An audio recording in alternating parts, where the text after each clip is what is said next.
ফুল আসতেছে না, একটু উঁচু করে, মানে তুমি একটু উঁচু করে ধরো, এটাকে একটু প্লেন ধরো। ঠিক আছে, প্লেন ধরো, আরও উঁচু ধরতে পারো, প্লেন ধরো। ওকে, স্টার্ট করছো? করো নাই তো, স্টার্ট করো। স্টার্ট। আমি আজকে আপনাদেরকে মেইন সুইচ দেখাবো। তো আপনার কাছে দেখতে পাচ্ছেন এটা একটা মেইন সুইচ। এটা আমি প্রথমে খুলি।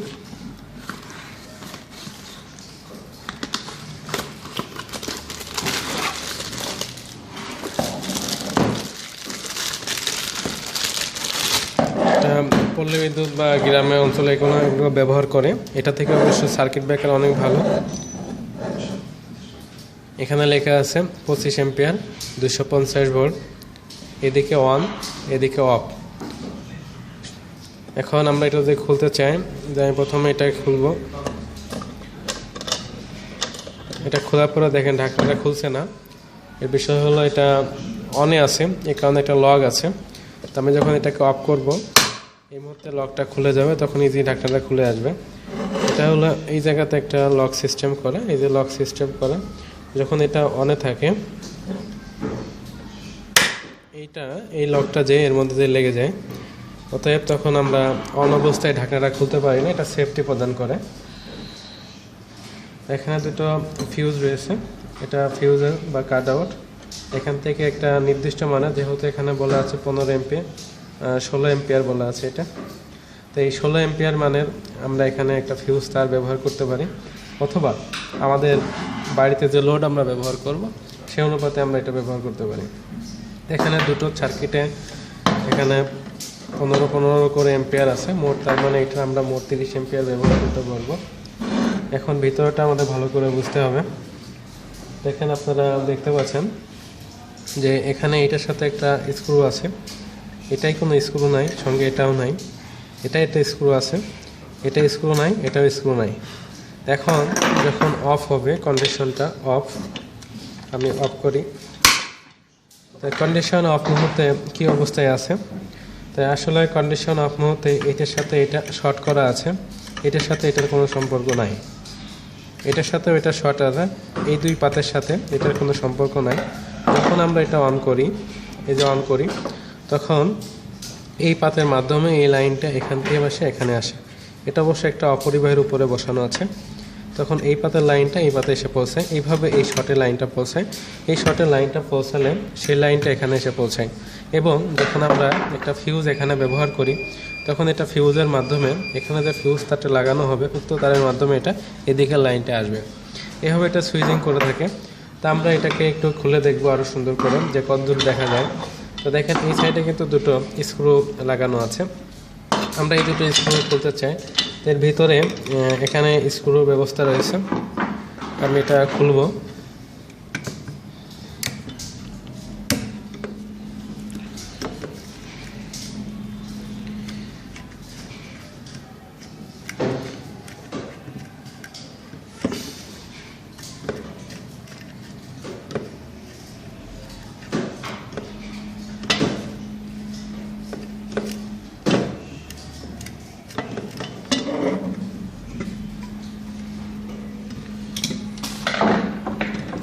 এটা অবশ্যই ঘুরে যাচ্ছে, এই কারণে আমি এটা চাপ দিয়ে ধরছি।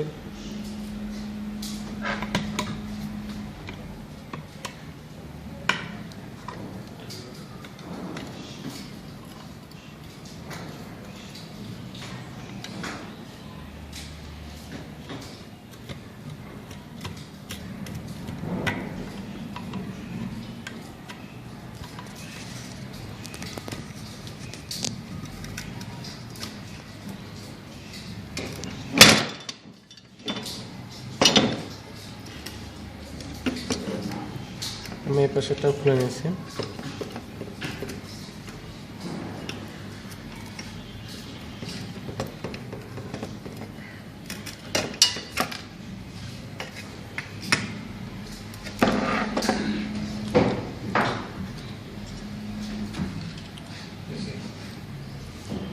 আমি এই দুটো স্ক্রু খুলে ফেললাম। দেখেন, এটা এইভাবে ছিল, নিচে একটা পাত ছিল, যেটা আমার অপরিবাহী করার জন্য আর কি, যেন কোনো রকমের না লাগে। যদিও এটা সেরামিকের তৈরি বা চীনামাটির তৈরি, যেটা দ্বারা আপনার হলো অপরিবাহী। তো দেখেন আমি যেটা বলছিলাম, এই যে দুটো পাত দেখছেন শর্ট করা আছে, এই যে শর্ট করা আছে, এই পাশ থেকে এই পাশ শর্ট করা আছে, কিন্তু এটার সাথে এটার কোনো সংযোগ নাই।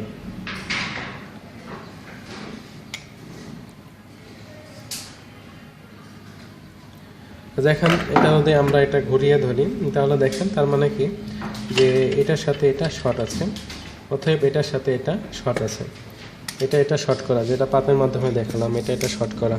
দেখেন এই যে ঘুরাই ধরলাম, এই যে এই পাশ শর্ট করা এবং এই পাশ শর্ট করা। তাহলে আপনারা বুঝতে পারছেন যে এটা শর্ট করা আছে, এটা শর্ট করা আছে। তো যখন আমরা এই সুইচটা লাগাই তখন কি ঘটনা ঘটে আমরা এবার এটা আবার লাগাই দেখি। এইভাবে এটা কন্ট্যাক্ট পাই।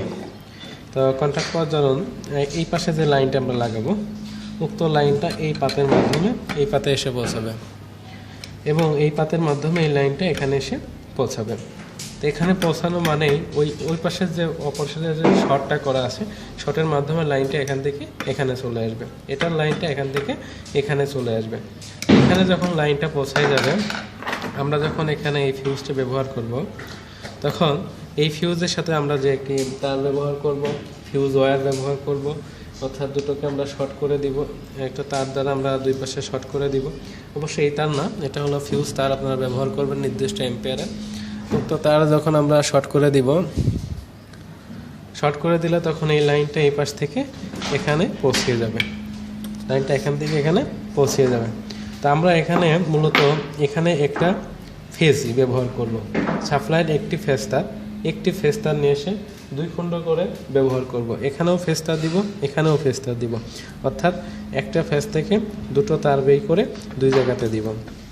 আমরা এর মধ্যে কোনো নিউট্রাল দিব না, সুইচে নিউট্রাল দেওয়ার বৈদ্যুতিক বিধি নিষিদ্ধ, বৈদ্যুতিক বিধি অনুযায়ী নিউট্রাল ব্যবহার করা যাবে না। এখানে দেখেন একটা ডায়াগ্রাম এখানে দেওয়া আছে, এখানে আপনারা ডায়াগ্রামও দেখতে পারেন। এখানে দেখেন, তো ডায়াগ্রাম দেখেন কি বোঝানো হচ্ছে, ডায়াগ্রাম এখানে ফেজ, এখানেও ফেজ, মেইন সাপ্লাই ইন, এটাও ফেজ, দুটোই ফেজ দিতে বলছে। এখানে কিন্তু কোনো দ্বিতীয় দিতে বলি নাই, আমরা অনেকে এর ভিতরে নিউট্রাল দিই, কিন্তু এখানে আসলে দেখেন দুটোই ফেজ ঢুকছে, উক্ত ফেজ আবার বের হয়ে যাচ্ছে। তা আমরা এখান থেকে আউট হয়েছে, এটা ইনের দিকে দেখে নিচে থেকে লাইনটা ইন করছে, একটা ফেজটা দুটোতেই শর্ট হয়ে বের হয়েছে। আর এখানে একটা নিউট্রাল তার এবং একটা আর্থ তার, যদি আর্থিং থাকে অবশ্যই আর্থিং করতে হবে। এটা একটা মেইন সুইচ এবং এটার বডি হলো মেটাল, এটার বডি মেটাল, তো অবশ্যই এটাকে আর্থিং করতে হবে। সেজন্য নিউট্রাল এবং আর্থ তারটি আমরা নিয়ে আসে এখানে লাগিয়ে দিব। আমাদের যে আর্থিংটা, বাসা বাড়িতে যে আর্থিংটা করব, উক্ত আর্থিং একাধিক আর্থিং হলে আরও ভালো হয়, সেটা আমরা এখানে লাগিয়ে দেব।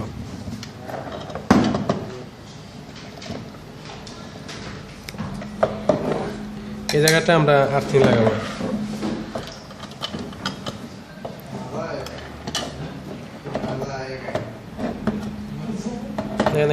এটা সেফটি প্রদান করছে।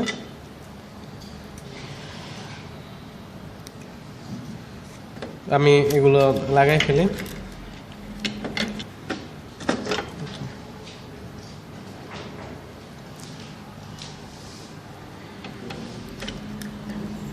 এটা বডি মেটাল হওয়ার জন্য এটা রিস্ক থাকে চাই একটু, তো এই জন্য অবশ্যই বডিতে আর্থিং করতে হবে, তাহলে সেই ক্ষেত্রে রিস্কটা কমবে। আমরা অনেকে আর্থিং করি না, এটা ঠিক না, অবশ্যই আর্থিং করবেন। আর এখান থেকে আমরা যখন লাইনটা ঢোকাবো তখন আমরা এই নিচ দিকে লাইন ঢোকাবো, একটা ফেজ আমাদের দুটো খণ্ড হয়ে ঢুকবে, ওটা দুটোই ফেজে ঢুকবে, এটাও ফেজ হবে, এটাও ফেজ হবে। আর আমরা এই পাশ থেকে লাইনটা আউট করে নিয়ে যাব, ফেজটা বের হবে। আমাদের যে লাইনগুলো আমরা ব্যবহার করব, দেখা যাচ্ছে আমাদের দুটো রুম থাকতে পারে বা একাধিক রুম থাকতে পারে, সেক্ষেত্রে আমরা এই লোডগুলোকে ভাগ করে নিয়ে ব্যবহার করব। আশা করি সবাই কাজটি করতে পারবেন। সবাইকে ভিডিওটি দেখার জন্য ধন্যবাদ। আর এই ভিডিওটি যদি ভালো লাগে তাহলে অবশ্যই আমার চ্যানেলটাকে সাবস্ক্রাইব করবেন।